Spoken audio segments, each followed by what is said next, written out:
છે એ cat exam આપવી નહોતી અને એ કેટ થી ભાગવા માટે, એ બિલાડીથી ભાગવા માટે મેં કોઈ પણ બીજો સબ્જેક્ટ ચૂઝ કરવા માટે હું તૈયાર હતો. અને એવું થયું, બનાવ એવો બન્યો કે એક દિવસ છાપામાં વાંચતા વાંચતા મને FTII, જે પુણેમાં એક ઇન્સ્ટિટ્યૂટ છે, film and television institute of India, એની જાહેરાત જોઈ કે એ લોકો એડમિશન ઇન્વાઇટ કરી રહ્યા છે. મને લાગ્યું કે હું અહીંયા જતો રહું કદાચ, પણ ત્યાંની પણ પરીક્ષા આપી મેં. એની પણ એક એન્ટ્રન્સ એક્ઝામ હોય છે અને એમાં પણ હું ફેલ થયો, બહુ ખરાબ રીતે ફેલ થયો. પણ પછી મને એ પરીક્ષા આપતી વખતે ઘણી બધી વસ્તુઓ જાણવા મળી કે અચ્છા, આ બધા પ્રશ્નો પણ આવે છે અને આવું બધું પણ પૂછાય છે. કારણ કે આપણા માટે એક્ઝામ એટલે કાં તો મેડિકલની એક્ઝામ હોય, અથવા તો ટીચર બનવાની એક્ઝામ હોય, અથવા તો મેનેજમેન્ટમાં કેટની એક્ઝામ હોય. એ બધી જ એક્ઝામો વિશે ખબર હતું, એન્ટ્રન્સ એક્ઝામ વિશે. આ ફિલ્મોમાં જવા માટેની એન્ટ્રન્સ એક્ઝામ વિશે મને ખ્યાલ નહોતો. તો એને મારું શું કહેવાય, ધ્યાન ખેંચી લીધું અને પછી મેં એ તરફ તૈયારીઓ શરૂ કરી અને પછી મેં વિસ્લિંગ વુડ્સમાં એડમિશન લીધું. તો અને વિસ્લિંગ વુડ્સમાં આવ્યા બાદ તો જીવન જ બદલાઈ ગયું, કારણ કે ફિલ્મો સાથે મારું કોઈ લેવા દેવા નથી. મારા પરિવારમાંથી કોઈ પણ વ્યક્તિ ફિલ્મોમાં નથી, એ બધા જ ઇન્ડસ્ટ્રીઝમાં છે અને એ લોકો એમનું કામ કરે છે. પણ મારા માટે થોડુંક અજીબ હતું, પણ એ દુનિયા નવી હતી અને નવી દુનિયામાં જાણે એક નવો બર્થ થયો હોય એવું મને લાગ્યું અને પછી હું એ તરફ આગળ વધી ગયો.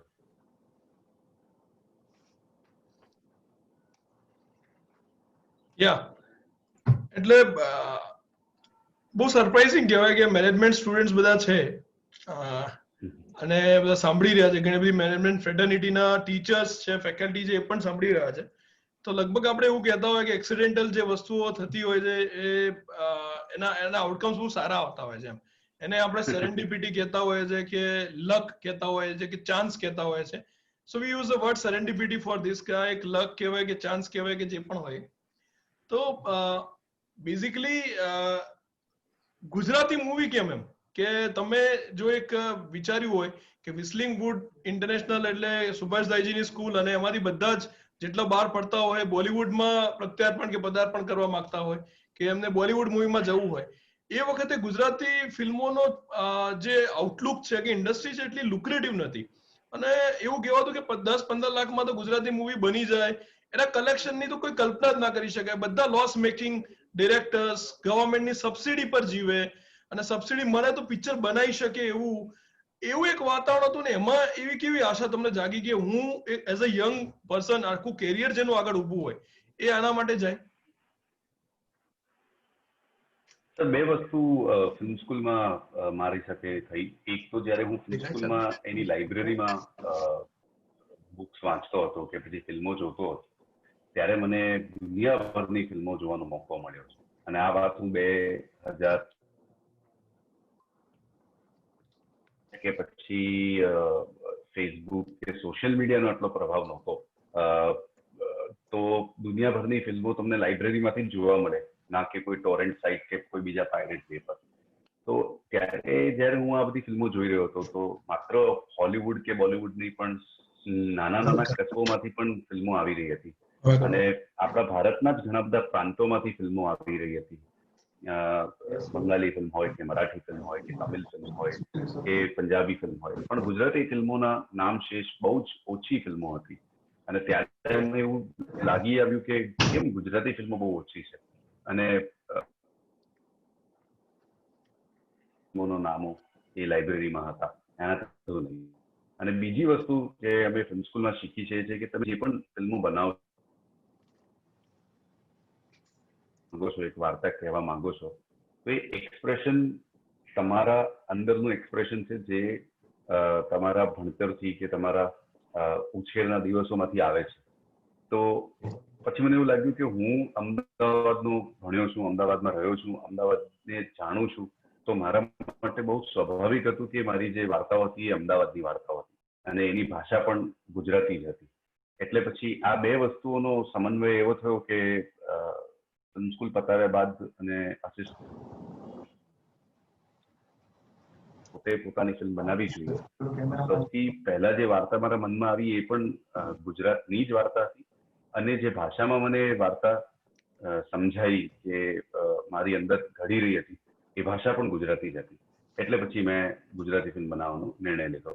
પણ ત્યાર સુધી મને આ બધી બાબતો પર વધારે વિશેષ ખ્યાલ નહોતો કે સબસિડી શું છે કે પછી અત્યારે ગુજરાતી ફિલ્મોની હાલત શું છે.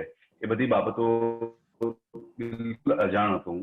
પણ જયારે હું પડ્યો આની અંદર અને ગુજરાતી ફિલ્મો બનાવવાનું શરૂ કર્યું ત્યાર પછી મને ધીરે ધીરે આ બધી બાબતો વિશે જાણવા મળ્યું. બટ આઈ મસ્ટ સે કે એક મેનેજમેન્ટ સ્ટુડન્ટ હોવાના કારણે રિસ્ક ટેકિંગ ઇઝ ઇમ્પોર્ટન્ટ. અને એટલું જ ઘૂસવા પહેલા પણ રિસર્ચ એ તમારા રિસ્ક ટેકિંગ એબિલિટીને ક્યાંય પણ કાચું ન પાડે એટલી જ રિસર્ચ હોવી જોઈએ. કારણ કે વધારે રિસર્ચ કરીએ તો આપણે કદાચ નેગેટિવ થઈ શકીએ છીએ આપણા ડિસિઝનને લઈને. પણ જો રિસર્ચ એટલું પૂરતું કરવાનું કે હા તમને ખબર છે કે અહીંયા ખાડો છે, ખાડાની ખબર હોવી જરૂરી છે.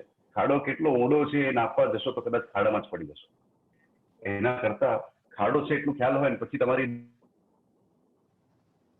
લંગીને જવાનું છે કાં તો એની પાસેથી નીકળી જવાનું છે એટલું ખ્યાલ તમારા સબકોન્શિયસ માઇન્ડમાં હંમેશા રહેશે. એટલે આ લિટલ બીટ ઓફ રિસર્ચ એ મને હેલ્પ કરી ગઈ. પણ ગુજરાતી ફિલ્મ બનાવી હતી એટલે બનાવી હતી, એ જનૂન હતું અને એને કોઈ રિસર્ચ કે કોઈ પણ પ્રકારની ફિયર ઓફ ફેલિયર જેને કહીએ છીએ એ આગળ નહોતી. બહુ એક મોટી વાત કીધી તમે કે ખાડો જે છે એની ખબર હોવી જોઈએ. ખાડાની ડેપ્થ નથી માપવી. જ્યારે હું પણ કેટલાક સિનિયર ગવર્મેન્ટના આઈએએસ ઓફિસર્સ જોડે કામ કરતો હોઉં છું, મને એક એમ તિવારી સાહેબ જે બહુ સિનિયર બ્યુરોક્રેટ ને એસીએસ હોમ્સ રહેલા, એમનું એક સેન્ટેન્સ બહુ યાદ આવે કે મોર એનાલિસિસ વિલ કોઝ પેરાલિસિસ. કે તમે જો વધારે એનાલિસિસ કરશો ને તો એ પેરાલિસિસ થઈ જશે, કામ કરી નાખો. એ બહુ ઉમદા વાત તમે કરી કે જે એટલે તમે યાદ કરાવ્યું મને એમની એ જ વાત, અને એ કદાચ ફર્સ્ટ સ્ટેપિંગ સ્ટોન હોઈ શકે. પણ એક થોડો પર્સનલ સવાલ, એક પ્રોફેશનલ સવાલ આવી ગયો એટલે એક પર્સનલમાં છે કે સ્કૂલ થી કોલેજનું ટ્રાન્ઝિશન કેવું રહ્યું? સ્કૂલના એવા કોઈ એક્સપિરિયન્સ કે which prompted you to become a director or venture into the movie industry? ક્યારેક વિચાર્યું હોય એવું? સ્કૂલમાં એવા કોઈ લક્ષણો તમારામાં દેખાયા હોય? હા સર, એકચ્યુઅલી એ બધા લક્ષણો મારા, એટલે આપણે તો નાના હોઈએ એટલે આપણને ખ્યાલ ના હોય, પણ મમ્મી પપ્પાએ કદાચ એ લક્ષણો જોઈ લીધેલા. કારણ કે હું બહુ ધમાલ મસ્તી કરતો હતો. એટલે મને ઘણી બધી સ્કૂલોમાંથી મારા મમ્મી પપ્પાને બહુ જ બધા કમ્પ્લેન્સ આવતા હતા પ્રિન્સિપાલના અને ટીચર્સના. તો એમને નક્કી કર્યું કે આને જરાક કોઈ પ્રવૃત્તિમાં, એની જે એનર્જી છે એ કોઈ પ્રવૃત્તિમાં નાખીએ તો સારું રહેશે. કારણ કે આ બધી મસ્તીઓ એની જે છે એ બધી જે એનર્જી છે એ ક્લાસમાં કાઢે છે ને એ એના માટે ફળદ્રુપ નથી. એટલે પછી એમને મને એક બાળ નાટકની એક કંપની છે જે બાળ નાટકો કરતા હોય છે, જીવરામ જોશી, જે આમ બાળ નાટકોના ભીષ્મ પિતામહ કહેવાય છે, બાળ સાહિત્યના ભીષ્મ પિતામહ કહેવાય છે.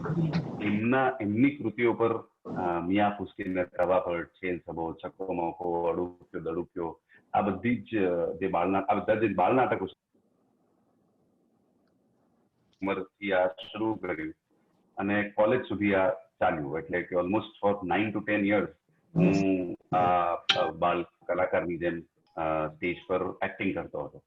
કદાચ ત્યાંથી એ કલા પ્રત્યેનો એ જન્મ થયો. કલા પ્રત્યેનો મારો જે આઉટલુક છે એ કદાચ ત્યાંથી પેદા થયું હશે. અને પછી મેનેજમેન્ટ જોઈન કર્યું એટલે ત્યાંથી જે મેનેજમેન્ટના પાસાઓ છે એ શીખવા મળ્યા. અને ઓબ્વિયસલી હું એક ફેમિલી બિઝનેસ થી આવું છું તો એ ઓલરેડી તમારા ઉછેરમાં એ વસ્તુ હોય જ છે. તો આ બધી વસ્તુઓનું મિશ્રણ જ છે. કોઈક એવો ક્ષણ નથી જેને હું કહી શકું છું કે આ ક્ષણે મને એવું લાગ્યું કે હું ફિલ્મ ડિરેક્ટર બનવા માંગુ છું. એવા કોઈ ક્ષણ મારા જીવનમાં આવ્યા નથી. ગ્રેટ. પણ this defines more scrupulous and systematic process. એવું લાગે છે કે જે અત્યારે સ્કૂલમાં છોકરાઓ મિસ્ચીવિયસ હોય કે ધમાલ મસ્તી કરતા હોય તો એમાં ઘણી વાર એવું બને કે મા બાપ કે ઇવન પેરેન્ટ્સ કે એવું કહેતા હોય કે ભાઈ આ કશું કરતો નથી.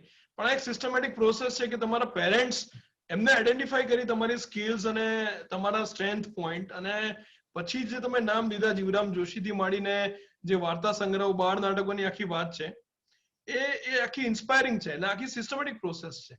તો કેવી રીતે જઈશ, કયા સંજોગોમાં બની અને કેવી રીતે જઈશ સક્સેસ થયા પછી એના પછીના અનુભવ કેવા? Right from casting to resource generation, કેવી રીતે જઈશ માટે.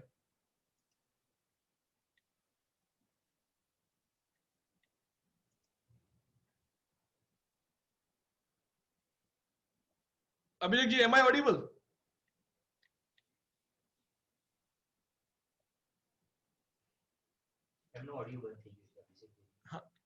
आपका ऑडियो चेक कीजिए. अच्छा, मैं इसको ये करता हूँ note. 1 minute.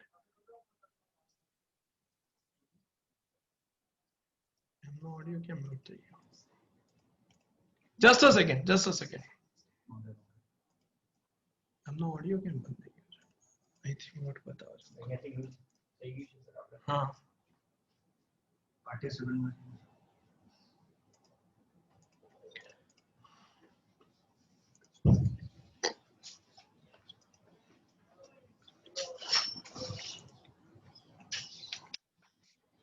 just a second. Yeah, Abhishek ji. હા, Yeah, હું am I audible? હા ત્યાંથી મ્યુટ પર જતો રહું છું. હા, એટલે સોરી ફોર ઇનકન્વીનિયન્સ, પણ હું કેવી રીતે જયેશની વાત કરતો કે કયા સંજોગોમાં એ પિક્ચર બની અને રિસોર્સ અલોકેશન કઈ રીતે થયા. કારણ કે એ વખતે કે તમારી જોડે એવું કોઈ ફંડ પણ નહીં હોય અને સપનું એટલું મોટું અને કાસ્ટિંગ એટલી જબરદસ્ત કે અફોર્ડ ના થઈ શકે અને મ્યુઝિક કમ્પોઝર પણ એટલા મોંઘા. તો આ બધા રિસોર્સ અલોકેશન કઈ રીતે તમે વિચાર્યું કે આટલો બધો ખર્ચો કરી નાખીશું કે આવડું મોટું રિસ્ક લઈ લઈશ? સર એકચ્યુઅલી એને જ્યારે મન બનાવી લીધું હતું કે ગુજરાતી ફિલ્મ બનાવી છે અને આ વાત 2009ની અને 10ની છે, ત્યારે એવું નક્કી કરેલું કે ગુજરાતી ફિલ્મ બનાવીશું. બસ એ જનૂન હતું. અને જનૂન સાથે એક વસ્તુ તો નક્કી જ હતી કે એકેડેમિકલી હું ફિલ્મ મેકિંગ શીખીને આવ્યો છું, એટલે એટલા જે પાસાઓ છે બનાવવાના પાસાઓ એ સચવાઈ જશે. હવે કઈ રીતે બનાવવાના છે અને એ કઈ રીતે બનાવી છે અને એના પાસાઓ કયા છે, એમાં મને ખ્યાલથી મારા મેનેજમેન્ટના લેસન્સ ઘણા કામ આવ્યા. Because it is a project. કોઈ પણ તમે બિઝનેસને જુઓ તો તમારે બિઝનેસ જ્યારે માઉન્ટ કરવાનું હોય તો તમારી પાસે મગજમાં આઈડિયા હોય છે, પણ એ આઈડિયાને કઈ રીતે ઇમ્પ્લિમેન્ટ કરવું કે એક્ઝિક્યુટ કરવું, એના માટે મેનેજમેન્ટ સ્કિલ્સ કામ આવે છે. તમે કઈ રીતે, જેમ તમે કહ્યું કે રિસોર્સ એલોકેશન કઈ રીતે કર્યું, પ્લાનિંગ કઈ રીતે કર્યું, બજેટ પ્લાનિંગથી લઈને પ્રોજેક્ટ પ્લાનિંગ સુધી એ બધી જ વસ્તુઓ, એ બધી બાબતો ધ્યાનમાં લીધી. માત્ર જનૂની અપ્રોચ નહોતો કે કારણ કે મારે ફિલ્મ બનાવી છે અને કેમેરા ઉપાડીને ફિલ્મ બનાવી દીધી. એ જમાનામાં કેમેરા પણ એટલા, અને હું આ જમાનાની વાત કરું છું, હું એટલો વૃદ્ધ પણ નથી, પણ કહેવાનો અર્થ એ છે કે 10 થી 12 વર્ષ પહેલા ડિજિટલ મીડિયમ આટલું આગળ નહોતું આવ્યું. કારણ કે આજે મોબાઈલ ફોન પર તમે શકતા લોકો અને તમારે મોટા મોટા કેમેરાસ ને બધું હાયર કરવું પડતું. તો એ બધા રિસોર્સ એલોકેશન માટે I think management approach completely કામ આવ્યું. મેં આખો એક પ્રોજેક્ટ રિપોર્ટ, જેમાં કોઈ પણ બિઝનેસનો એક પ્રોજેક્ટ રિપોર્ટ બનાવીએ છીએ, એ પ્રોજેક્ટ રિપોર્ટ બનાવ્યો, ટાઈમલાઈનનો રિપોર્ટ બનાવી, કઈ રીતે એને આપણે તબક્કે લઈ જઈશું, કયા કયા તબક્કે પૈસા જોઈશે, કયા કયા તબક્કે કયા કયા રિસોર્સિસ કામ આવશે, અને પછી એટલે રિટર્ન ઓન ઇન્વેસ્ટમેન્ટ કઈ રીતે આવશે એનું પ્લાનિંગ હોવું બહુ જરૂરી છે. પણ આ બધી બાબતમાં એક વસ્તુ એ છે કે કોઈ પણ બિઝનેસ હોય, લોકો કહે છે કે ફિલ્મ મેકિંગ બહુ હાઈ રિસ્ક બિઝનેસ છે. મને લાગે છે કોઈ પણ બિઝનેસ જે શરૂઆત કરીએ છીએ એ હાઈ રિસ્ક જ હોય છે. કોઈ પણ બિઝનેસ શ્યોર શોર્ટ 100% આરઓઆઈ સાથે આવતું જ નથી. તો એ રીતે મેં ફિલ્મના બિઝનેસને પણ અપ્રોચ કર્યો કે મને ખબર છે આ હાઈ રિસ્ક બિઝનેસ છે, આરઓઆઈ બહુ જ બ્લીક છે, પણ આપણા પ્રયાસોમાં ક્યાંય કચાશ ના રહેવી જોઈએ. કારણ કે તમે દૂરથી જોઈ લો કે there is no light at the end of the tunnel doesn't mean that you should not go through the tunnel. You have to go through. તો આમ જ ટનલની બહારથી ઉભા રહીને આપણને એવું લાગે જાણે કે અહીંયા આગળ લાઇટ જ નથી એટલે આ પ્રયાસ કરવાની જરૂર નથી. પ્રયાસ ફૂલ કરવાના છે અને અંદર જઈને એ આખી જર્ની લીધા બાદ તમને લાઇટ દેખાશે. તો કેવી રીતે દેશનો અપ્રોચ જે હતો એમાં મેનેજમેન્ટ અપ્રોચ સૌથી વધારે હતો સર. કારણ કે કળા અને ફિલ્મ મેકિંગ ને એ બધી વસ્તુઓના એ બધા પાસાઓ માટે તમારી પાસે સ્પેશિયલાઇઝ લોકો હોય છે. તમારી પાસે ધારો કે સિનેમેટોગ્રાફર હોય છે જે તમારી કલા કરવાનો છે, કે પછી એડિટર હોય છે, કે કલાકારો જે એક્ટર્સ હોય છે, સિંગર્સ હોય છે, એ બધા તો મળી જ જવાના છે. અને તમારી વાર્તા સારી હશે, તમારા ઇન્ટેન્શન સારા હશે તો બધા ગોઠવાઈ જશે, એ બધા રિસોર્સિસ મળી જ જશે. એ રિસોર્સિસને એક સાથે બાંધીને કઈ રીતે વાત કહી શકાય છે, કે કઈ રીતે વાર્તા કહી શકાય છે, કઈ રીતે એને પેકેજ કરી શકાય છે, કઈ રીતે આને આ પ્રોડક્ટને બનાવી શકાય છે, એ પ્રયાસ સૌથી અગત્યનો છે. અને ત્યારે તમારે સતત તમારી જાતને યાદ દેવડાવવું પડે છે કે તમારું કોર શું હતું, તમે કયા આઈડિયા સાથે શરૂઆત કરેલી. આનો દાખલો જો હું ધારો કે કોઈ પણ સ્ટાર્ટઅપ સાથે આપું તો કોઈ પણ એક સ્ટાર્ટઅપનો આઈડિયા બહુ જ એક્સાઇટિંગ હોય છે, અને એ સ્ટાર્ટઅપનો આઈડિયા બહુ એક્સાઇટિંગ હોય છે માત્ર ત્યાં સુધી નહીં કે જ્યાં સુધી તમે એના પડી ન ગયા, પણ તમારે છેક સુધી એ જે કોર આઈડિયા છે, જે તમારું સપનું છે, એને તમે જો જાળવી રાખો, એ ઇન્ટેન્શનને જો જાળવી રાખો, એ જર્મ ઓફ થોટને જો જાળવી રાખો, તો થ્રુઆઉટ એક આર્ક બને છે. અધરવાઇઝ સંજોગો એવા બને છે, જેમ કે હવે કોવિડના સંજોગો બની ગયા, તો કોવિડ પહેલા જે વ્યક્તિએ કદાચ એક સ્ટાર્ટઅપનો આઈડિયા હશે, એ આગળ પાછળ વિચારી રહ્યો છે એના વિશે, પણ આ તો માત્ર મોમેન્ટરી છે. તમારો આઈડિયા હંમેશા માટે જીવિત રહેવાનો છે. તો એ જ રીતે કેવી રીતે જઈશને અને ગુજરાતી ફિલ્મ બનાવવાના આઈડિયાને જીવંત રાખ્યું, અને પછી તબક્કે સમય દરમિયાન આ બનાવતા પણ 2.5 વર્ષ થઈ ગયા તમને. કોઈ પણ એક પ્રોજેક્ટ જેવું જ છે, કોઈ પણ એક બિઝનેસ જેવું જ છે. It's so tough, અને there are great lessons from this journey. અને કેટલાક વન લાઇનર બી પાવરફુલ કીધા તમે, કે જે કોવિડ સિચ્યુએશનમાં પેનિક થાય છે લોકો, અને એવું વિચારે છે કે હવે વોટ નેક્સ્ટ, પણ એવું જરાય પેનિક થવાની જરૂર જ નથી. This is quite a situational approach, કે આ લગભગ સપ્ટેમ્બર, ઓક્ટોબર, નવેમ્બર, બહુમાં બહુ તમે કહો તો 1-2 મહિના બીજા, પણ એમાં હારી જવાની કે નાસીપાસ થવાની કે ફ્રસ્ટ્રેટ થવાની કોઈ જરૂર જ નથી. એઝ અ યુથ તમે ફ્રસ્ટ્રેટ કઈ રીતે થઈ શકો એમ, અને આમાંથી તો ઓપોર્ચ્યુનિટી નીકળવાની છે. કરેક્ટ. આમાં પણ એક દાખલો આપું, કારણ કે અમારા ઘણા બધા એવા, હું તો બહુ ફોર્ચ્યુનેટ છું કે મેનેજમેન્ટ સ્ટુડન્ટ છું અને ફિલ્મ મેકિંગ આવી ગયો છું. ઘણા બધા એવા મારા મિત્રો છે જે માત્ર ફિલ્મ મેકિંગમાં છે અને કદાચ એમનું કોઈ બીજું બેકગ્રાઉન્ડ છે, અને એ લોકો આ સમય દરમિયાન બહુ જ વધારે ડિપ્રેસ થયા અથવા તો બહુ જ મૂંઝાઈ ગયા. અને હું એમને કહેતો હતો કે યાર, તને કેટલા વર્ષ થયા ફિલ્મ ઇન્ડસ્ટ્રીમાં આવીને? તો કોઈ કે 5 વર્ષ, કોઈ કે 10 વર્ષ. મેં સારું, 10 વર્ષથી તમે આ ઇન્ડસ્ટ્રીમાં છો, 10 વર્ષના કારણે એક કોવિડ આવે અને જો 10 વર્ષ તમે કંઈક સારું કર્યું હોય તો 1 વર્ષ કઈ નથી એની સામે. અને આ જ મેનેજમેન્ટના લેસન પણ છે ક્યાંક ને ક્યાંક, જે હું શીખ્યો છું, કે if your planning is strong, it is not about year to year or month to month or week to week, it's about long term. અને વચ્ચે એક આખો વર્ષ, હું કહું છું કે 1 વર્ષ કોવિડના કારણે બગડી શકે છે, પણ શું તમારા 9 વર્ષ કરિયરને બગાડી શકે છે? તો પછી જો એ બગાડી જ ન શકતો હોય તો આગળ શું છે? અને તમારા પ્લાન સાથે, જે 9 વર્ષથી તમે પ્લાન કરી રહ્યા છો, planning comes as the most important thing, અને intention with that planning comes as the most important element of executing your plan. Super, એકદમ બહુ પ્રેરણાત્મક અને મોટિવેશનલ. એનું કારણ એ છે કે when we used to tell, people may take it lightly, but when it is from horse's mouth, કે જે experienced person છે, જેને ઘણી સક્સેસ જોઈ છે, ને એ માણસ આજે એવું કહી રહ્યો છે, અને બધા માટે ઇન્સ્પિરેશન છે કે 1 વર્ષ તમે એવું કાઢી નાખો તો એમાં તમારા આગલા 10 વર્ષ કે 20 વર્ષ વોશ આઉટ નથી થઈ જતા. બહુ ઇન્સ્પિરેશનલ વાત છે. અને અભિષેકજી, આ તો કદાચ કાલે હું એક પ્રેસ નોટ થકી જે સર્ક્યુલેટ કરવા માંગુ છું, એમાં પણ ખાસ અંડરલાઈન કરીને લખીશ કે જો તમે આગલા 10 વર્ષ, 15 વર્ષ, 20 વર્ષ કે 5 વર્ષ જેટલું પણ કામ કર્યું, if you are honest in that, if you are hard working, if you are dedicated, if you are perseverance, then nothing can beat you. So this lead to a question, કે આપણે એક વખતે મળ્યા કેવી રીતે જયેશ, પછી કે તમે યુએસ હતા, ત્યાં પણ એટલો અદ્ભુત પ્રતિસાદ કેવી રીતે જયેશનો, કે ત્યાંના લોકો, અમેરિકાના થિયેટરોમાં મૂવી લાગેલી, અને મને તો એવું થયું કે ઓહો, અભિષેકજીના તો કરોડો રૂપિયા આવશે. પણ જયારે આપણી પ્રેક્ટિકલી વાત થઈ, ત્યારે આપણે પાયરસી ઇશ્યુ પર આપણે વાત કરી કે બધા અમેરિકનો, ગુજરાતી જેટલા બધા જે લોકોએ જોયા છે, પણ આ પાયરેસીના કારણે જે રેવન્યુમાં ટર્ન થવી જોઈએ એ ના થઈ, અને પછી એનું ધ્યાન રાખવામાં આવ્યું. એ થોડો એક્સપિરિયન્સ બધા માટે. સર, જેમ મેં કહ્યું કે તમે પ્લાન તો બધું કરી શકો છો, બટ જ્યારે તમે બધું પ્લાન કરી રહ્યા છો તો એ કહાવત છે ને કે કુદરત કંઈક બીજા પ્લાનો બનાવી રહ્યા છે. તો એ જ રીતે અમે લોકોએ સારામાં સારી ફિલ્મ બનાવીને એને એક્ઝિબિટ કરવાનો તો પ્લાન કરી દીધો.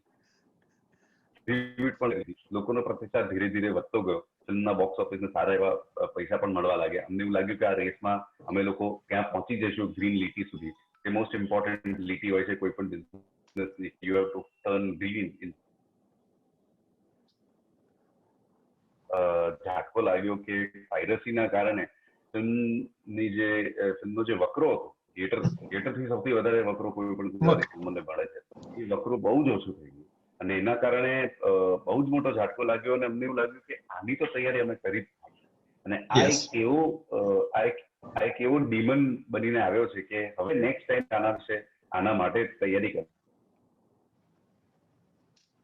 કારણ કે પાયરસી તો કેન્સર જેવું છે, એક વખત ફેલાઈ જાય એટલે આટલા મોટા પાયે ફેલાઈ જાય કે તમે એને રોકી જ નથી શકતા.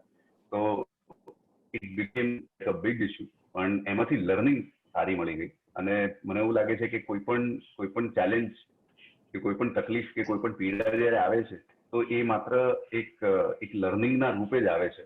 બાકી સ્મૂથ રાઈડમાં તો તમને કંઈક શીખવા જ નથી મળતું. તમે રોડ પર જતા હો અને હાઈવેમાં એકદમ સ્મૂથ પાટાનો રસ્તો હોય તો એમાં શીખવા માટે કંઈ નથી. પણ જ્યાં સુધી વચ્ચે ગાયો, બળદ કે પછી ખાડાઓ કે પછી સિંગલ પટ્ટી રોડ એ ના આવે ત્યાં સુધી તમને ગાડી શીખવાની પણ મજા નથી આવતી, ગાડી ચલાવવાની પણ મજા નથી આવતી. આ બધા લર્નિંગ જ છે, પડીને શીખ્યા છીએ. બહુ સરસ. અને બસ એક્ઝેક્ટલી એ વખતે આપણે પછી ડિસ્કશન શરૂ થઈ અને આટલી એક સક્સેસફુલ મૂવી જાય એટલે ઓબ્વિયસલી ટેમ્પટેશન તો આવે, ભલે તમને મોનેટરી રિવોર્ડ ના કરી ગયો. અને લગભગ બધા જોડે બનતું હોય છે, એક્ટર હોય, ડિરેક્ટર હોય, પ્રોડ્યુસર હોય કે બિઝનેસમેન હોય, કે એનો ફર્સ્ટ શોટ હિટ જાય, લોકોને એવું લાગે બી ખરા કે આમાં ઘણું બધું થયું હશે, પૈસા આયા હશે, એટલે એક ડબલ પ્રેશર હોય. એક બાજુ એવું હોય કે વધારે એક્સપેક્ટેશન વધતી જાય કે અભિષેકજીની બીજી મૂવી તો હવે જબરદસ્ત બ્લોકબસ્ટર, એટલે પરફોર્મન્સ પ્રેશર પણ આવે, પણ સામે એટલી રિસોર્સ કન્સ્ટ્રેન્ટ પણ આવે કે એટલું સારું બનાવવું હોય પણ આગલી મૂવીથી કે આગલા બિઝનેસથી એટલો ફાયદો ના થયો હોય કે જેટલો લોકો એક્સપેક્ટ કરી રહ્યા છે. હવે આ સિચ્યુએશન મેનેજ કરીને 2 યરની શરૂઆત, તો 2 યરનો કેવો એક્સપિરિયન્સ અને કઈ રીતે ચાલુ કરવા માટે એનું જે ફંડામેન્ટલ્સ કામ કરી ગયા? મેં હંમેશાથી એક જ વસ્તુ સમજી છે કે ચેલેન્જ જે પણ ચેલેન્જ હોય, એ પરફોર્મન્સ પ્રેશર હોય કે આગામી કોઈ પણ કામનો ચેલેન્જ હોય, જ્યાં સુધી એ ચેલેન્જ ક્વોન્ટિફાયેબલ ના હોય ને ત્યાં સુધી તમારે એ ચેલેન્જને ગણવાની જ નહીં. તો લોકોની અપેક્ષાઓ કે એ જે પરફોર્મન્સ પ્રેશર પ્રાપ્ત કરી રહ્યા છો, ઇટ ઇઝ નોટ ક્વોન્ટિફાયેબલ. તો હું એને પ્રેશર જ નથી ગણતો, હું એને કોઈ ચેલેન્જ જ નથી ગણતો. બરાબર છે. હેલો, એમ આઈ ઓડિબલ? યા સંભળાય છે.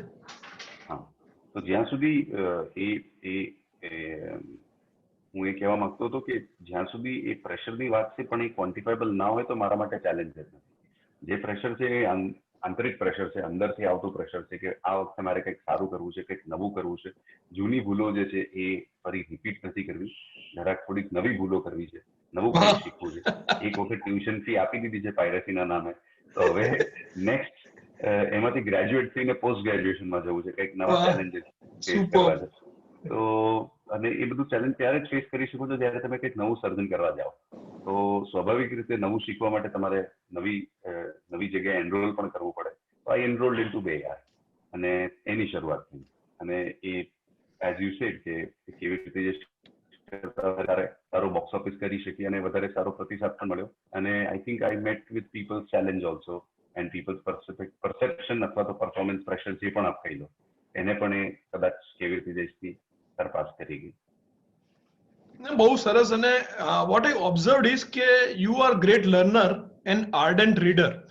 એટલે બધાને ખાલી ગુજરાતીમાં ફરીથી રિપીટ કરી દઉં કે અભિષેકજી જે છે ને એ હંમેશા શીખવા માટે ઇઝ ઓલવેઝ એન્થ્યુઝિયાસ્ટિક અને એક વાંચવાના શોખીન છે. કદાચ રીડિંગ છે ને that brings biggest changes in human being. માણસમાં સૌથી વધારે ચેન્જીસ કઈ વસ્તુ લાવી શકતું હોય તો રીડિંગ છે. કારણ કે તમે દુનિયા આખી ફરીને દરેક વસ્તુને ટચ કરીને કે અનુભવી શકતા નથી, પણ આ બુક્સ છે કે જે તમને બધું શીખવાડે છે.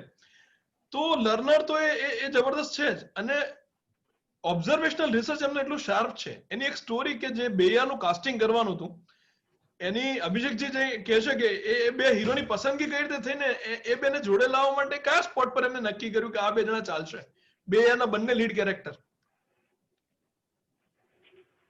તો દિવ્યાંગ સાથે તો હું ઓલરેડી કામ કરી ચૂક્યો હતો કેવી રીતે દેશમાં. અને એક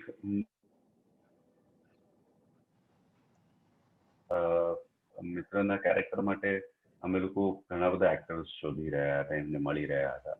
પણ મેં એવું નક્કી કરેલું કે મને ક્યાંક વાત નહોતી જામતી, કારણ કે હું બંનેને અલગ અલગ રૂપમાં જોઈ રહ્યો હતો. કે દિવ્યાંગ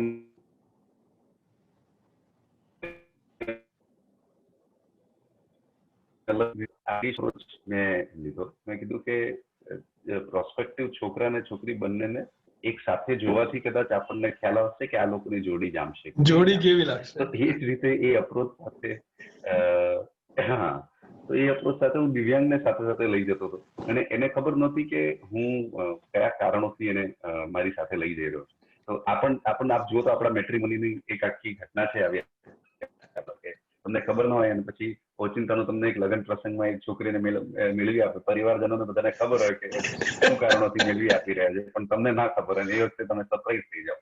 તો આવું કરતા કરતા, કારણ કે મારે બંનેને સાથે જોવું, બંને મિત્રો કેવા લાગે. તો અને આ બધી વસ્તુઓ કેવું છે કે કોલેજમાં પણ તમે સાથે હો તો બે જણા ચાલીને આવતા તમને ખબર હોય કે આ ઘાટ મિત્રો છે, અથવા તો આ બે અજાણ્યા લોકો છે. તો જે રીતે એ લોકો ચાલીને સાથે આવતા હોય છે ને, એનાથી જ ખબર પડી જાય કે આ કેવા પ્રકારના મિત્રો છે. તો એ મારે જોઈતું હતું, એ વિઝ્યુઅલ મારે જોઈતું હતું, અને એટલા માટે પછી બોમ્બેમાં અમે લોકો એક્ટર્સને મળી રહ્યા હતા. પછી છેવટે અમે જયારે પ્રતિકને મળ્યા, તો દિવ્યાંગ અને પ્રતિક બંનેને મેં લિટરલી, તમે એવું સમજો કે હું કોઈ શું કહેવાય મેટ્રીમોની એજન્ટ હોઉં અને દિવ્યાંગને પ્રતિકને મેળવી આપ્યો છે, ને પછી બંને કેફે પર બેઠા છે, હું દૂર જઈને જોઈ રહ્યો છું. પછી હું બાથરૂમ જવાના બહાને જઈને દૂરથી જોઈ રહ્યો છું કે બધે બરાબર લાગે છે કે નથી લાગતા. પછી પાછો આવીને એમની સાથે બેસું, જોઉં એ બંને કયા પ્રકારની વાતો કરે છે, વચ્ચે વચ્ચે એક ટોપિક નાખી દઉં અને એ જોઉં કે એ બંને એ ટોપિક પર કઈ રીતે રિએક્ટ કરે છે, બંને સમતલ આવે છે કે બંનેના અલગ અલગ વ્યૂઝ છે. તો એ રીતે ધીરે ધીરે એ ચર્ચાઓ અને વાતો થઈ, અને વાતો થતા થતા પછી મેં નક્કી કર્યું કે આ જોડી જામશે, આ બંને પરણાવી દઈએ ફિલ્મ માટે. Super. See this is a true director or observational research, જે કહેવાય કે તમે જોવાથી, જાણવાથી, અનુભવવાથી, અને એમ્બિયન્સ ફિલિંગ જે કહેવાય, આપણે એમ્બિયન્ટ કહીએ છીએ કે જે એમ્બિયન્સ ફિલિંગ કરવાનું, અને આ દરેક પ્રોડક્ટ માટે પણ લાગુ પડે છે કે first moment of truth Procter and gamble FMOT બહુ વર્ષો પહેલા નાખ્યું હતું કે ફર્સ્ટ મોમેન્ટ ઓફ ટ્રુથ, અને અત્યારે તો zero moment of truth digital જમાનામાં ચાલે છે, ZMOT. એટલે આ બંને વસ્તુ બહુ જરૂરી છે. જો એમને પ્રતિક ગાંધી, જે he identified this guy first time, અને એની ડેબ્યુ મૂવી હશે, અને આજે પ્રતિક ગાંધીમાંથી he gain tremendous stature in Gujarati movie industry. એનો લગભગ બધો શ્રેય આપણે કહેવા જઈએ ને કે એ જેમ આઈડેન્ટિફાય કરવાનું સ્કિલ એ 100% અભિષેકજીના શિરે જાય છે. અભિષેકજી, 2R નું પછી સક્સેસ કેવું રહ્યું, અને બોક્સ ઓફિસમાં એ ઘણા બધા મલ્ટીપ્લેક્સમાં એને હિન્દી મૂવીઝને ઉતારી લેવી પડી, એવી ઘટનાઓ ઘણા બધા અમદાવાદમાં થઈ હતી, અને 2R ચાલુ હતી. તો એ 2R નો સક્સેસ એક્સપિરિયન્સ કેવો હતો? એકચ્યુઅલી બહુ જ વધારે પડતો સારો હતો. એટલું તો અમે પણ પોતે અપેક્ષા નહોતી કરી, અને અમને નહોતું કે આટલી લાંબી ચાલશે ફિલ્મ. અમને એવું હતું કે ધારો કે લાંબુ ચાલી કે અમે થાકી ગયા કે હવે આ કે છે, એટલે હિન્દીમાં કહેते ना कि हिंदी में कहते वो सफेद हाथी बन गया हमारे लिए. उसको रोज सुबह उठ के माहौत को उसको नहलाना पड़ता है, धुलाना पड़ता है, फिर उसको बाहर निकालना पड़ता है, उसको थोड़ा चलाना पड़ता है. તો એ ઘટના થઈ ગઈ, કારણ કે આટલું બધું અમે નહોતું વિચાર્યું ને. જયારે ફિલ્મ થિયેટરમાં ચાલતી હોય ત્યારે તમારું પણ કામ એટલું જ હોય છે as a distributor, as a producer, કે દરરોજના પેટે તમારે ડોક્યુમેન્ટેશન કરવા હોય કે જે પણ રિકવરી થઈ હોય એને એક્સેલ, એટલે એ બધું ગણિતો જે છે એ બધામાં, એકાઉન્ટિંગ ને આ બધામાં પડવાનું હોય. તો લગભગ વર્ષ જેટલું, ઓલમોસ્ટ લાઈક 54 વીક્સ જયારે ચાલી, ત્યારે 54 વીક સુધી અમે લોકો સતત એક વર્ષ ઉપર અમે લોકો આની અંદર બિઝી હતા. તો પ્રતિસાદ બહુ સારો રહ્યો, એટલા અમે થાકી પણ ગયા, કારણ કે એ પ્રોજેક્ટ ચાલતો જ ગયો. પણ we are thankful two God and grateful to him કે સારું રહ્યું. That's really great to observe કે એવી કોઈ પહેલી મૂવી હોય કે જે મલ્ટીપ્લેક્સીસમાં એટલી ચાલી હોય કે હિન્દી મૂવી એક અઠવાડિયામાં જતી રહે, ને આ મૂવી મહિનાઓ સુધી ચાલ્યા કરે, અને that was the first movie 2R, અને that was commendable. અને મેં કીધું કે એને સાથે એક ગુજરાતી મૂવી ઇન્ડસ્ટ્રી એક શોધ પણ કરી પ્રતિક ગાંધીના નામે, કે જેઓ આજે લગભગ ઘણા સક્સેસ છે ગુજરાતી મૂવીમાં, અને એમનું સ્ટેપિંગ સ્ટોન છે 2R હતું. It give lot of lessons. પણ દેટ વોઝ હિસ્ટોરિકલ. બધાને કહેવા માંગુ છું કે ગુજરાત, ઇન્ડિયામાં ને અબ્રોડ પણ 2R ઇટ ઇઝ વખણાઈ, અને એના એ થયું.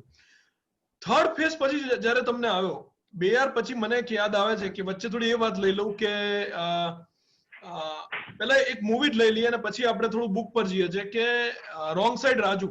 એટલે એમાં તમે એક તમારો રોલ થોડો ચેન્જ કર્યો અને હું જે મિકિલભાઈને જોતો હતો કે તમારી જોડે ફરતા હતા એમને તમે લીડ ડિરેક્ટ કરવા માટે એમને ચાન્સ આપ્યો અને એક ખાસ બહુ ઇન્ટરેસ્ટિંગ સ્ટોરી ફેન્ટમ પ્રોડક્શન જોડે ટાઈપ કરવા માટેની જે મને તો ખબર જ છે પણ જે બધા છોકરાઓ અને ફેસબુક પર જોઈને અનુરાગ કશ્યપ કઈ રીતે બોલાયા તમને અને કઈ રીતે ભેટો થયો તમારો બેનો? How you met? Basically sir મેં જયારે કેવી રીતે દેશની સ્ક્રિપ્ટ લખેલી ત્યારથી જ હું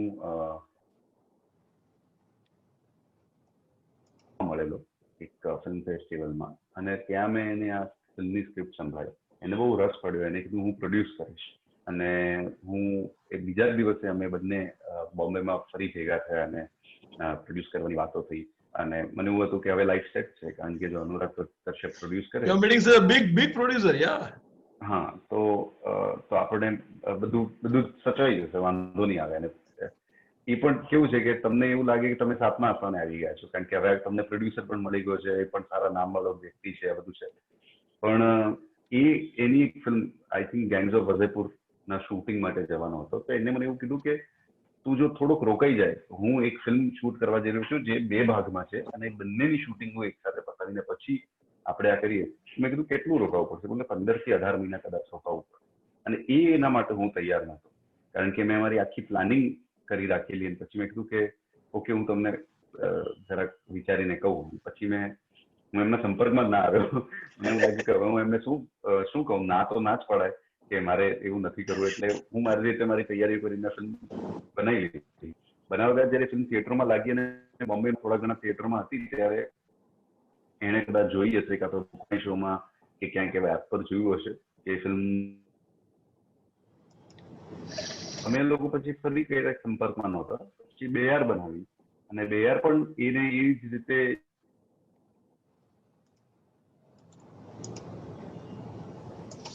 बेहर पत्या बाद हम लोग को फरी संपर्क में आया मैंने कहा कि यार तू कहाँ गायब हो गया, वो दफन करने वाले दिन वो फिल्म मतलब वो आप પછી હું પકડાઈ ગયો. એટલે મેં કીધું કે वो तो आप बिजी हो गए थे तो मेरे को बनानी थी तो मैंने बना ली. मैं किसी के लिए रुका नहीं था तो मेरे को रुकना भी नहीं था किसी के भी लिए. तो he like that, he said that अच्छा अभी तू रुकेगा? मतलब मैं रुक सकता हूँ लेकिन करना है. तो देन ही सेड दैट આપણે કરીએ અને જે પણ તું નેક્સ્ટ કરતો હોય તો આપણે કરીએ. ત્યારે મેં એવો વિચાર કર્યો કે એઝ અ કંપની જો કોઈ બીજી કંપની સાથે જોડાતી હોય તો we are in to the product of creating IP as intellectual property. તો જો સિનેમેન એક ઇન્ટેલેક્ચુઅલ પ્રોપર્ટી ઊભી કરતો હોય અભિષેકના નામથી તો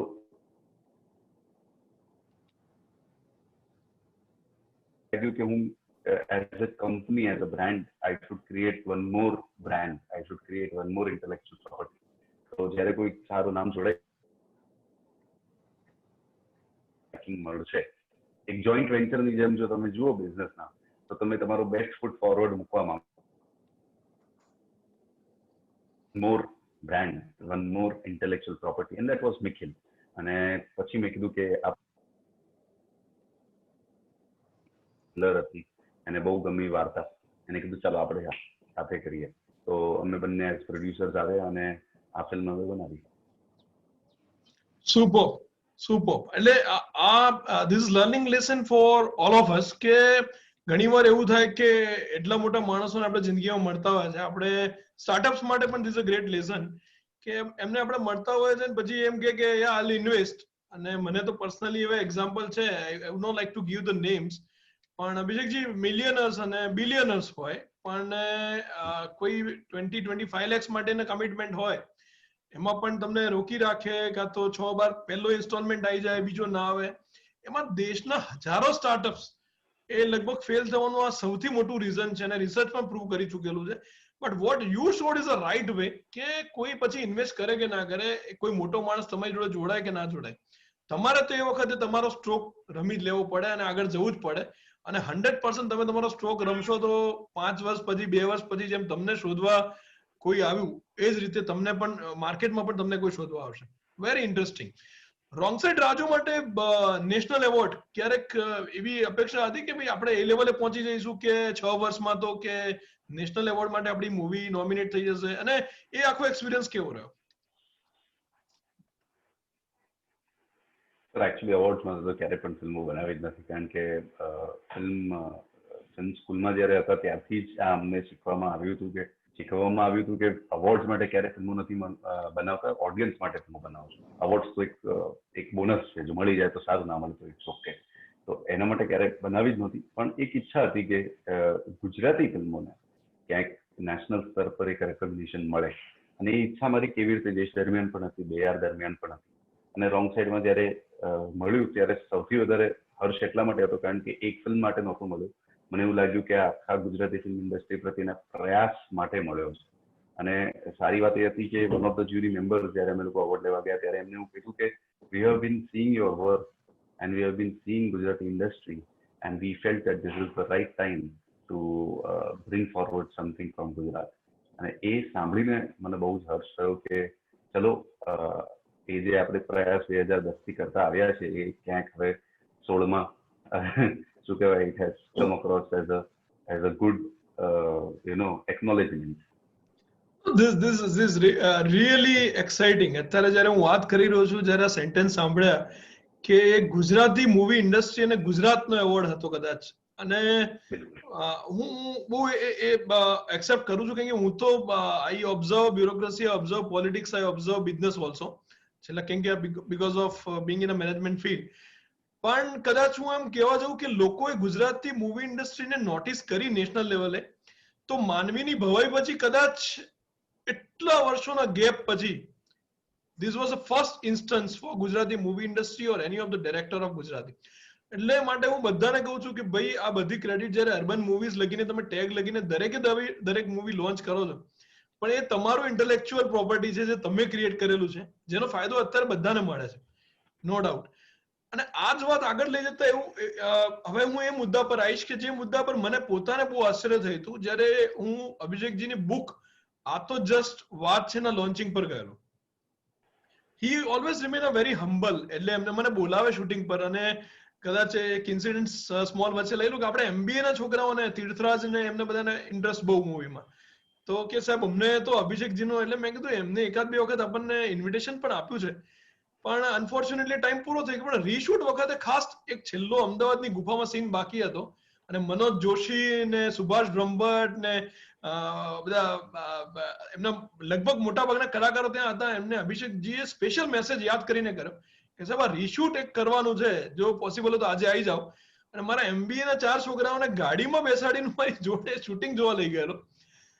એટલે એક તો એમને કે કોઈ મારી વસ્તુ શીખી જશે, જોઈ લેશે તો મને કોઈ વાંધો નથી, આટલું વિશાળ હૃદય, ધીસ વોઝ જનરસ હાર્ટ, એ કોઈ ના રાખી શકે. અને એના પરથી સેકન્ડ એનેક્ડોટ પર એ આવું છું કે જ્યારે એમની બુક લોન્ચિંગ હું ગયો તો સુભાષ થી લઈને તમે જુઓ કે એટલા મોટા મોટા માથાઓ, અને બધાએ એ સ્ટેજ પરથી કીધું હતું કે અમારે અભિષેક જૈન જોડે કામ કરવું છે, ઇફ હી અલાઉઝ અસ, જ્યારે એમની બુક લોન્ચિંગમાં.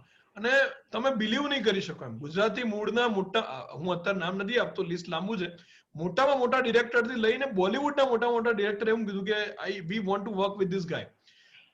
પછી મને એક સવાલ એવો થયો કે આવું શેર કોણ કરે આટલી ઝડપથી, ને આટલો ટાઈમ કઈ રીતે મળી જાય, કારણ કે એટલા વ્યસ્તતા વચ્ચે શેડ્યુલ્સ, મૂવી બનાવી, કામ કરવું, અને મેટિક્યુલસલી જ્યારે તમે કંઈ લખો છો ઇટ રિક્વાયર વેરી સ્ક્રુપ્યુલસ. તો એ બુકની લખવાની પ્રેરણા, અને એ પણ ગુજરાતીમાં, એવું કઈ રીતે સક્સેસ સ્ટોરી શેર કરો, બિઝનેસ સિક્રેટ શેર કરો, તમને બીક ના લાગી એમાં? નહીં સર, એકચ્યુઅલી એ ઇનફેક્ટ આનું ઊંધું જ છે, કારણ કે મને ઘણા બધા લોકો આવીને પ્રશ્ન પૂછતા હતા કે અમારે ગુજરાતી ફિલ્મ બનાવવી હોય તો કઈ રીતે બનાવીએ. ઘણા બધા યંગસ્ટર્સને એવા સવાલો હતા કે કઈ રીતે અમે, કે અમારો કોઈ ગોડ ફાધર નથી, અમારી પાસે કદાચ ફિલ્મ સ્કૂલ જવા માટે એટલા પૈસા નથી કે અમે ફીસ ભરી શકીએ, તો એ લોકો કઈ રીતે ફિલ્મમાં આવીએ. હવે હું એ વખતે વિચારતો હતો કે આ લોકો તો કદાચ મારો સંપર્ક કરી શકે છે, કદાચ ઈમેલથી કે ફોનથી, પણ કેટલા એવા લોકો હશે જેમને બનાવવાનું હશે અને એમને કદાચ કોઈ કરેક્ટ સોર્સ ઓફ ઇન્ફોર્મેશન નહીં મળતું હોય. તો I thought that archiving is the most important thing. કારણ કે તમે કોઈ પણ વસ્તુને આર્કાઇવ કરો તો તમારા માટે રેફરન્સ ટુ પોઈન્ટ કે રેફરન્સ ટુ કોન્ટેક્સ્ટ હોય. આજની તારીખમાં મેનેજમેન્ટ લેસન્સ કે કેસ સ્ટડીઝ આર્કાઇવ છે, એટલે આપણને ખબર પડે છે કે કયા સંજોગોમાં કયા નિર્ણયો લેવા, એક માર્ગદર્શન બની શકે છે. કોઈ કંપની હોય, જસ્ટ રેન્ડમ એક્ઝામ્પલ કે જોન્સન એન્ડ જોન્સન ની કોઈ કેસ સ્ટડી હોય, ખ્યાલ આવી શકે છે તમારા બિઝનેસ તમારે શું નહીં કરવું, જે જોન્સન એન્ડ જોન્સને કરીને કદાચ નુકસાન ભોગ્યો હશે. એટલા માટે પછી મેં નિર્ણય લીધો કે હું આને પેન કરીશ મારા એક્સપિરિયન્સને, લોકોને કદાચ નહીં આપું એના માટે. અને આમાં કોઈ ટ્રેડ સિક્રેટ જેવી વાત જ નથી, કારણ કે હું માત્ર એકલા એક્ઝિસ્ટ નથી કરતા, તમારી આસપાસ બીજા બધા જ તમારા સેમ નેચરના બિઝનેસના પણ આપણે ઘણી વખતે જોતા હોઈએ છીએ કે ઇન્ડિયામાં આ તો બહુ અજીબ વસ્તુ છે જે ઇન્ડિયામાં વાસણોની એક સાથે છે. અને તમે કોઈ પણ ફોરેનરને લાવો તો કે હાઉ ડુ દે સર્વાઈવ, આ લોકો આખી લેન જ તમારી કોમ્પિટિશનની લેન છે, પણ ઇકોસિસ્ટમ છે, કોમ્પિટિશન નથી. તો એને જો ઇકોસિસ્ટમની જેમ લો તો કદાચ તમને એવું લાગશે કે તમારું સર્વાઈવલ આ ઇકોસિસ્ટમના કારણે છે, ના કે તમારા પોતાના કારણે. એમાં એક દુકાન થઈ જવાનું, પણ જો 100 વાસણની દુકાનનું બજાર હોય તો તમે એક્ઝિસ્ટ કરશો, કારણ કે ઇકોસિસ્ટમ છે. અને આ આપણી પદ્ધતિ છે, આ આપણા સંસ્કારો છે, કે આપણા રૂટ્સની આ વાત છે કે કોઈ પણ બજારમાં એક ધારે તમને કપડા બજાર હશે, બધા જ કપડાવાળા તમને જોવા મળશે, ક્યારેય એમની અંદર કોમ્પિટિશન નહીં જોવા મળશે. અને હશે કોમ્પિટિશન, એ સારા રૂટમાં કોમ્પિટિશન, સ્પોર્ટ્સમેન સ્પિરિટ સાથેનું કોમ્પિટિશન હશે. This leads to a great જે આમ કન્ક્લુડિંગ કહેવાય કે રિમાર્ક્સ પર જે આપણે જઈ રહ્યા છે કે એક સાથે જે ઇકોસિસ્ટમની વાત છે, જે અમે સ્ટાર્ટઅપ્સ કે બિઝનેસમાં કોઈ પણ ઇકોસિસ્ટમ સ્ટ્રોંગ બનાવવાનો પ્રયત્ન કરી રહ્યા છે. આજે પણ ગુજરાતનું રેન્કિંગ આવ્યું, પણ તમે એક્સપોર્ટ્સ માટે રેડી છો, પણ પોલિસી અને અધર પેરામીટર્સ માટે ઇકોસિસ્ટમ હજી એટલી સ્ટ્રોંગ નથી. So this is a learning for all of us કે ઇકોસિસ્ટમ જ્યારે તમે સ્ટ્રોંગ બનાવો છો, એમાં લીડિંગ કન્ટ્રીબ્યુટર્સ, અને એક સમય એવો આવ્યો કે દર અઠવાડિયે જ્યારે ગુજરાતી મૂવી વર્ષમાં 2 કે 3 લોન્ચ થતી હતી due to Abhishek Jainji and his efforts અને એમની અવેરનેસ, એના કારણે એક સમય એવો આવી ગયો કે દર અઠવાડિયે 2 ગુજરાતી મૂવી રિલીઝ થવા માંડી, 3 ગુજરાતી મૂવી રિલીઝ થવા માંડી. એટલે એવો સમય આવ્યો કે કારણ કે આખા ટ્રાન્ઝિશન ફેઝમાં હું ડે 1 થી એમની જોડે છું, અને મને જ્યારે આવા ઇન્સિડન્ટ થાય ત્યારે એમ થાય કે this all credit goes to Abhishekji, કે એમને આખું રિવાઇવ કર્યું ગુજરાતી મૂવી ઇન્ડસ્ટ્રીને, અને એ બૂમ પર લઈ આવ્યા કે આજે દર અઠવાડિયે 2-3 ગુજરાતી મૂવી રિલીઝ થાય છે. અને જે ઊંધું થઈ ગયું કે જે મલ્ટીપ્લેક્સીસમાં સ્ક્રીન નતા મળતા, ગુજરાતને તો ગુજરાતી મૂવીના નસીબ ના થાય સ્ક્રીન, એ મલ્ટીપ્લેક્સમાં 2 ગુજરાતી મૂવી ચાલતી હોય, એટલે that all credit goes to you. અને learning for all of us is that ecosystem. જેમ ચાઇના એક સાથે મેં કાલે જ એક્ઝામ્પલ આપી દીધું, જેને કે જિંગસિંગ કે અશ્વગંધા પર 3000 પેપર લખાઈ જાય એમના ત્યાં, અને ક્વોન્ટિટી દરેકના કારણે, એમાં પણ ઇનોવેશન, હેલ્ધી કોમ્પિટિશન, કે ફર્નિચરમાં 300 બ્રાન્ડ્સ હોય, જેવી જોઈએ એવી તમે લઈ શકો, સસ્તામાં સસ્તી અને મોંઘામાં મોંઘી. એ ફેસ પર કે એ જ વસ્તુની વાત અભિષેકજી એ ગુજરાતી મૂવી માટે કરી, અને એવું બન્યું, અને એના બધા આપણે સાક્ષી છીએ. કેટલી બધી મૂવીઝ આવી, એટલું બધું સરસ થયું. અને બુક્સમાં એમને બહુ નિખાલસતાથી બધી વાતો કરી, એમને એક્સપિરિયન્સીસ શેર કર્યા છે. એટલે આ એક આખી અલગ જર્ની છે, અને બહુ સરસ એક જર્ની અમે જોઈ છે. લેસન્સ મેનેજમેન્ટના લગભગ એમની દરેક વાતમાં જે ઝલક્યા છે, અને છેલ્લી 5 મિનિટ કન્ક્લુડિંગ રિમાર્ક્સ માટે છે, એટલા માટે હું એમની જોડે 1-2 વાતો એ પણ કરી લઉં કે તમે જે સ્ટુડન્ટ્સ છે એમને આમ બ્રોડ મેસેજ આપવો હોય લાઈફમાં, અને કન્સિડરિંગ ધીસ કોવિડ સિચ્યુએશન, તો what would be your advice two this youngsters in near term? કારણ કે અત્યારે થોડું ડિસમેલું છે, એટલા માટે અમે તમારા જેવા યંગ અને મોટિવેશનલ માણસોને લાવીએ છીએ કે તમે એમને મેસેજ આપો.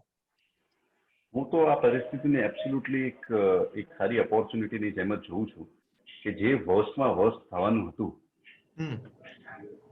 એ પણ આપણે જોઈ લીધું. એટલે હવે આનાથી આગળ તો કંઈ બીજું, આનાથી વધારે વર્સ્ટ તો કંઈ થવાનું નથી. જ્યાં આખી દુનિયા એક હોય છે કે તમારું કામ રોકાઈ ગયું, એક હોય છે કે તમારા આસપડોશનું કામ રોકાઈ ગયું, એક હોય છે આખા સ્ટેટનું કામ રોકાઈ ગયું, એક હોય છે આખા દેશનું કામ રોકાઈ ગયું, આખા વિશ્વનું કામ રોકાઈ ગયું છે. હવે આનાથી વધારે તો સારું જોવાનું કોઈ ઓપોર્ચ્યુનિટી તમને ક્યારે નથી મળવાની. આ પણ જોઈ લીધું છે, એટલે હવે આપણે તૈયાર છીએ. મને લાગે છે કે એ જ રીતે જોવું જોઈએ. This is an opportunity, we are fortunate enough to have seen this times, કે આ પણ જોઈ લીધું છે. હવે we are immune to anything. કોઈ પણ પ્રકારના ચેલેન્જ માટે અમે હવે રેડી છીએ. હા, એટલે કોઈ વેક્સિનેશન ની કદાચ ઇન્ડિયામાં આપણને જરૂર નથી. આપણે હવે ઇમ્યુન થઈ ગયા છીએ. સિરમ ઇન્સ્ટિટ્યૂટ અને ઓક્સફોર્ડ બંને જે રિસર્ચ કરીને જ્યારે લાવે ત્યારે લાવે. પણ અભિષેકજીને આ વાતને હું બધાને કહેવા માંગુ છું વિથ અંડરલાઈન કે નાઉ વી આર ઇમ્યુન. જેટલું ખરાબ જોવાનું જોઈ લીધું, આનાથી વધારે વર્ષ કઈ થવા જવાનું છે નહીં.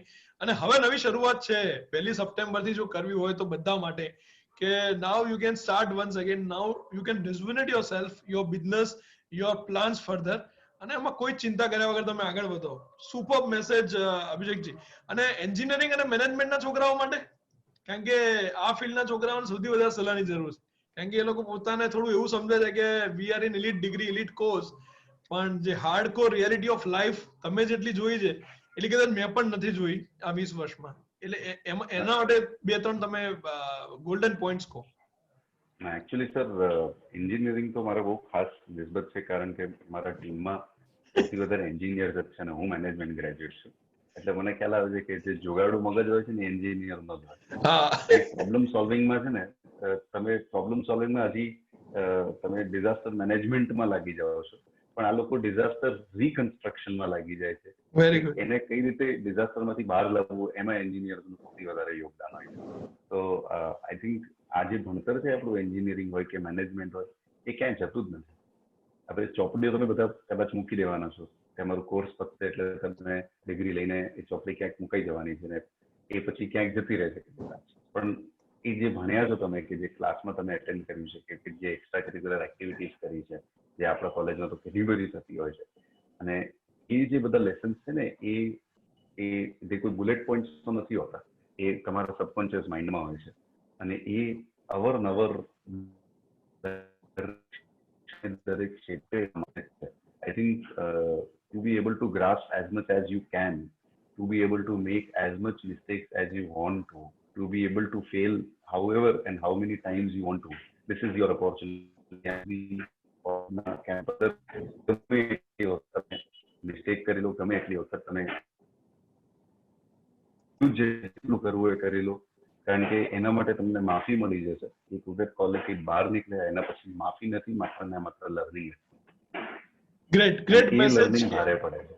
સુપર. અને આ લગભગ અમે કહેતા હોય છે કે અમે ફેકલ્ટીઝ અસાઇનમેન્ટ્સ કે ક્વિઝિસ કે બધામાં કહીએ એટલે અમને એવું લાગે મિસ્ટેક્સ પણ કરે, ડેડલાઇન્સ પણ ફોલો ના કરે તો બી અમે માફ કરીએ છીએ, પણ કહીએ છીએ કે અહીંયા માફ થઈ જશે, ફિલ્ડમાં કોઈ તમને માફ નહીં કરે. યુ લૂઝ યોર જોબ અને there won't be any mercy.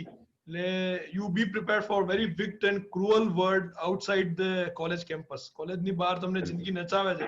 वो एक हिंदी मूवी નો ડાયલોગ છે પણ બહુ રેલેવન્ટ છે કે गेट के बाहर जिंदगी आपको नचाती है, अंदर आप जिंदगी को नचाते हैं. तो that is very relevant and right point.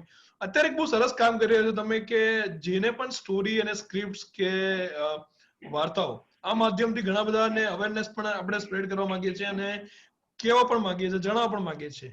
Absolutely એ શું આખો પ્રોજેક્ટનું તમારો શું ફ્યુચર પ્લાન છે એના પરથી, અને પછી તમારો આપણે વાત કરીએ ફ્યુચર પ્લાન. બેસિકલી લોકો એવું કહેતા હોય છે કે અમારે ફિલ્મોમાં આવવું હોય તો શું કરવાનું, કે અમારો કોઈ ગોડફાધર નથી, આ નથી કેવું. મેં કીધું કે ચલો આપણે એક એઝ અ કંપની સિનેમેન આપણે તો ઘણી બધી વાર્તાઓ કહેવી જ છે, ઘણી બધી ફિલ્મો બનાવી જ છે. આપણે એક પ્રયાસ ચાલુ કરીએ કે ગુજરાતના ખૂણે ખૂણેથી, ગામે ગામથી, શહેરોથી લોકો જે વાર્તા કહેવા માંગે છે એમને આપણે કહીએ કે તમે તમારી વાર્તા અમને મોકલો. જો અમને ઉચિત લાગશે કે અમે એને જસ્ટિફાઈ કરી શકીએ તો પછી અમે એના પરથી ફિલ્મ બનાવીશું. અને એનાથી મોટી વાત શું હશે કે this could be the entry for someone who is sitting somewhere, તે પ્રોબેબલી નાનામાં નાના કોઈ કસ્બામાં બેઠો છે ને એને ફિલ્મમાં આવવું છે, તો આ કદાચ એના માટે એક એ વેલ્યુ થઈ જશે. અને અમારા માટે પણ એવું થશે કે we will get more and more people. અને અમે તો ઈચ્છીએ જ છે કે અમે વધુમાં વધુ લોકોને મળીએ અને વધુમાં વધુ લોકો સાથે અમારી સાથે જોડાય અને અમે લોકો ફિલ્મો અને વાર્તાઓ કહેતા રહીએ. તો I think this initiative of inviting scripts is the first phase. પહેલા સ્ક્રિપ્ટ આવશે, સ્ક્રિપ્ટ પછી અમે લોકો ટેલેન્ટ કે ટેકનિકલ ગ્રુપ પ્રત્યે પણ જઈશું કે એ લોકો પણ અમારી સાથે જોડાઈ શકે. તો ધીરે ધીરે કરીને એક એવો for the people of the people જેવી રચના કરવાની કોશિશ કરી રહ્યા છે. By the people. સુપર. એટલે સી આ છે ને એક બેરિયર તોડી નાખશે કે નેપોટિઝમની જે અત્યારે આખી વાત ચાલી રહી છે કે તમે કોઈ બેકગ્રાઉન્ડમાંથી હોય તો જ કામ મળે. આ યંગસ્ટર અભિષેકજી જેવા યંગસ્ટર અત્યારે બહુ આ બધા મોટા કામ છે અને આપણે બધાએ સમજવું પડશે કે બેરિયર્સ તોડી નાખશો. તમે ગમે તે બેકગ્રાઉન્ડમાંથી આવો છો, જો તમારી સ્ક્રિપ્ટ સારી છે તો તમે એપ્રિશિએટ થશો અને એના પરથી મૂવી બનશે ને આગળ તમારો રસ્તો પેવ કરશે. એટલે આ કોઈ નાનો સ્ટેપ નથી. This is about the changing the entire ecosystem. આ આખી ઇકોસિસ્ટમ બદલવાનો એક મોટો પ્રયાસ છે જે એ કરી રહ્યા છે. એટલે I really appreciate and applaud on this note કે આટલું સરસ કામ થઈ રહ્યું છે. કોઈ અપકમિંગ હિન્દી મૂવીમાં જવાનો કે હિન્દી મૂવી બનાવવાનો, બોલિવૂડ મૂવી બનાવવાનો કોઈ પ્લાન આપનો?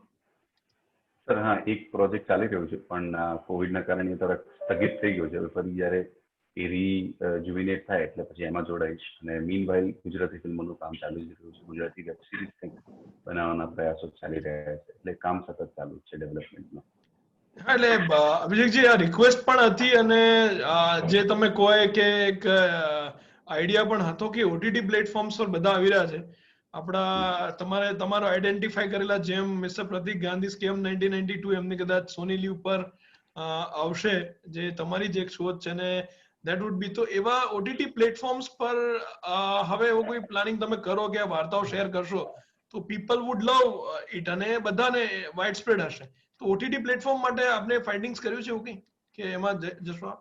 હા, એટલે અમે લોકો જે કોન્ટેન્ટ બનાવી રહ્યા છે, વી આર ટ્રાઇંગ ટુ જેટલા પણ નેશનલ ઓટીટી પ્લેટફોર્મ્સ છે એમને કદાચ એમાં રસ પડે અને એ લોકો એ ગુજરાતી ફિલ્મો, કારણ કે ગુજરાતી ફિલ્મો તો દેખાડી રહ્યા છે. અમારી 3 ફિલ્મો નેટફ્લિક્સ અને પ્રાઇમ પર છે, પણ અમારી ઈચ્છા એવી છે કે નાના વાર્તાઓ જે છે કે પછી વેબ સિરીઝો છે એ પણ આવે. તો I think they will be open for that. Super. And this leave a great hope for having Gujarati movies on OTT platforms like Netflix, Amazon, કે Sony Live કે જેટલા બી છે, Disney Hotstar પર પણ આગળના સમયમાં આપણને ગુજરાતી કોન્ટેન્ટ જોવા મળશે. કારણ કે હિન્દી ઇંગ્લિશ તો બધા હવે લોકડાઉનમાં પતાવી દીધું છે, કશું રહ્યું નથી ઓટીટી પ્લેટફોર્મ પર. પણ આવનારા સમયમાં એક હોપ એવી છે કે સારું ગુજરાતી કોન્ટેન્ટ આપણને ઓટીટી પ્લેટફોર્મ પરથી જોવા મળશે. બહુ જ મજા પડી અને બહુ હાર્દ અને જે ડીપ ઇનસાઇટ્સ આપણને બધા મળ્યા. અને છેલ્લે ખાલી હું કહીશ કે સર્વવિદ્યાલય કેળવણી મંડળે અભિષેકજી 101 વર્ષ હવે પૂરા કર્યા અમે 1919 થી. અને યુનિવર્સિટી પણ લાર્જેસ્ટ ફિલાન્થ્રોપિક યુનિવર્સિટી કોવિડના ટાઈમમાં લગભગ 50 લાખનું તો પહેલા ફેઝમાં અને ટોટલ 2 કરોડથી ઉપરનું ડોનેશનથી માંડીને, સહાયથી માંડીને, અન્ન વિતરણથી માંડીને બધા જ કાર્યો સર્વવિદ્યાલય કર્યા છે. આપનો એક મેસેજ અમારા માટે, કારણ કે આપણે અમને બહુ નજીકથી જોયા છે.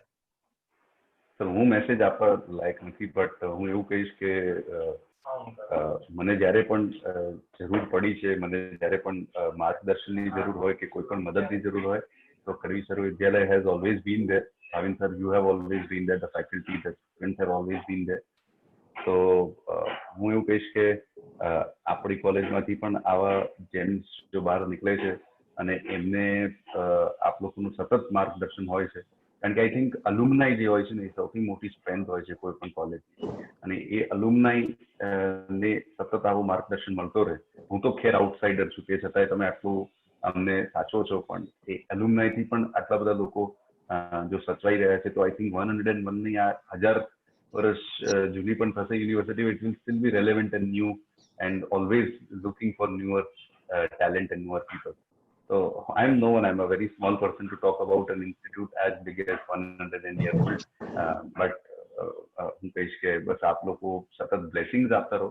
And education is one of the noble professions of the world. And you are already 100-year-old in this noble cause. So there is nothing to actually say about it. It's only to experience and fetch from this. Thank you.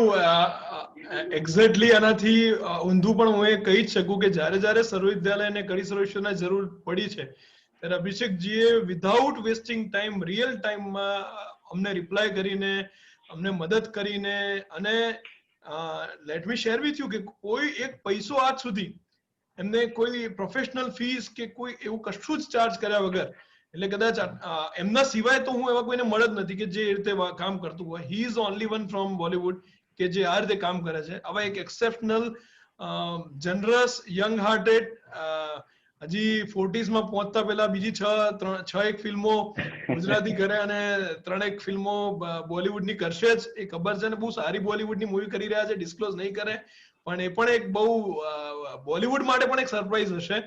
On that not હું તો એમને મળતો રહીશ અને બસ દિવાળી પર આપણે મળીએ જ્યારે તમે અહીં આવો.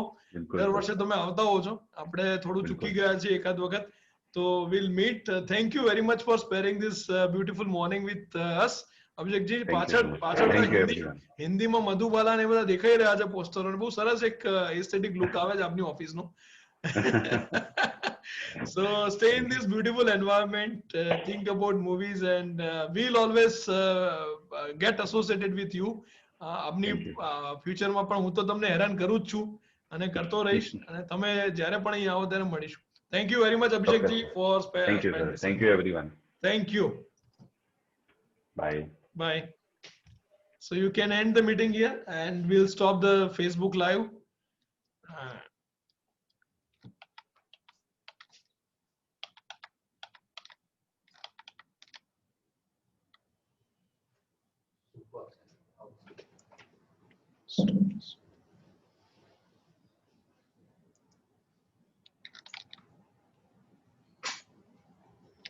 Where is Facebook?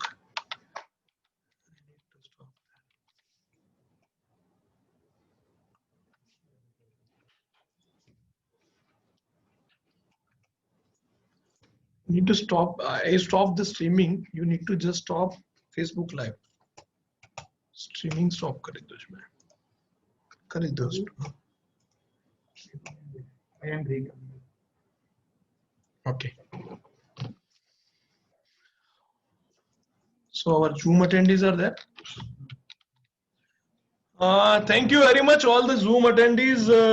તમે બધા આવ્યા અને ખૂબ મજા પડી. બધા આગળ બી એસોસિએટ રહો અને નેક્સ્ટ સિરીઝમાં આવા જ એક બહુ પ્રોમિસિંગ ગુજરાતી મૂવીના સુપરસ્ટાર એક્ટર, અને અત્યારે કમિટ નથી કરતો પણ I will bring that face to you, જેમની ટૂંકમાં જ સોની લીવ પર એક વેબ સિરીઝ આવવા જઈ રહી છે અને બહુ મોટા ડિરેક્ટર ડાયરેક્ટ કરી છે, યંગ હીરો અને recipients of several awards from Gujarati movie industry. એમને આપણે આવતા અઠવાડિયે ફરીથી લઈને આવીશું અને ફરીથી આપણે બધા પ્લેટફોર્મ પરથી મળીશું. Till the time, from SV Institute of Management, Kadi, MBA and MBA integrated program, and Kadi સર્વ વિદ્યાલય કેળવણી મંડળ તરફથી આપ સૌનો ખૂબ ખૂબ આભાર. તમે અહીંયા જોડાયેલા રહ્યા, બહુ મજા પડી. Thank you very much. અને આ જ રીતે જોડાયેલા રહેજો. આપણે બધું જ લગભગ ચાલુ કરવા માંગીએ છીએ 1 સપ્ટેમ્બરથી ઓન અ રેગ્યુલર ફેઝ. એટલે thank you very much friends four being with us. Thank you.